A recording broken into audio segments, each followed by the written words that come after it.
Hello, നമ്മുടെ കരിങ്കോഴികളുടെ വിശേഷമാണ് നമ്മളിന്ന് പറയുന്നത്. അപ്പോൾ അതൊന്ന് പറയാനുള്ളൊരു കാരണമുണ്ട്. അപ്പോൾ നമുക്കിന്ന് ഇവിടെ പീച്ചിലുണ്ട്. നിങ്ങളിപ്പോൾ കാണുന്ന ഒരു പീച്ചിലാണ്. അതുപോലെ നമുക്ക് ഒത്തിരിയധികം പീച്ചിലവിടെ പിടിച്ചിട്ടുണ്ട്.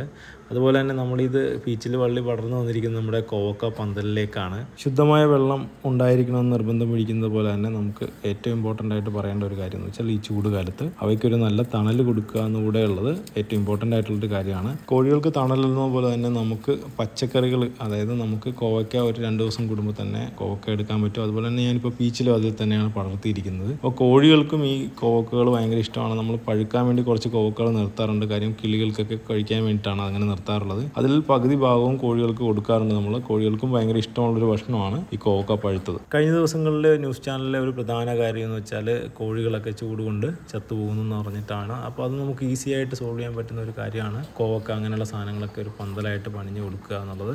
അത് വളരെ ഈസി ആയിട്ട്, അതായത് കോവക്ക ഒരു ചെറിയ തൈ മേടിച്ച് വെച്ചാൽ പെട്ടെന്ന് തന്നെ അത് കിളുത്ത് നമുക്ക് ആവശ്യമുള്ള ഏരിയ അത് കവർ ചെയ്യും. വളരെ മെയിൻ്റനൻസ് കുറഞ്ഞ ഒരു കൃഷിയാണ്. അത് പിടിച്ചു തുടങ്ങിയാൽ പിന്നെ 1-2 വർഷത്തേക്ക് നമുക്ക് അതിലേക്ക് നോക്കേണ്ടി വരില്ല. അത് തന്നെയല്ല, ഇവയുടെ കാഷ്ടങ്ങൾ തന്നെ അതിന് വലുതായിട്ട് നമുക്ക് മാറ്റാനും പറ്റും. അപ്പോൾ അതുകൊണ്ട് വലിയൊരു ചിലവില്ലാതെ നമുക്ക് ചെയ്യാൻ പറ്റുന്ന ഒരു കൃഷിയാണ് കോവക്ക. അപ്പോൾ നിങ്ങൾ കോഴികൾ അഴിച്ചുവിട്ട് വളർത്തുന്നുണ്ടെങ്കിൽ, അല്ലെങ്കിൽ നിങ്ങൾ ഒരു ചെറിയ കൂട്ടിലാണ് വളർത്തുന്നതെങ്കിൽ പോലും അതിൻ്റെ മുകളിലൊരു കോവക്ക പന്തൽ മസ്റ്റായിട്ട് ചെയ്ത് വെക്കുകയാണെങ്കിൽ നമുക്ക് 2 പേർക്കും ഗുണമാകും.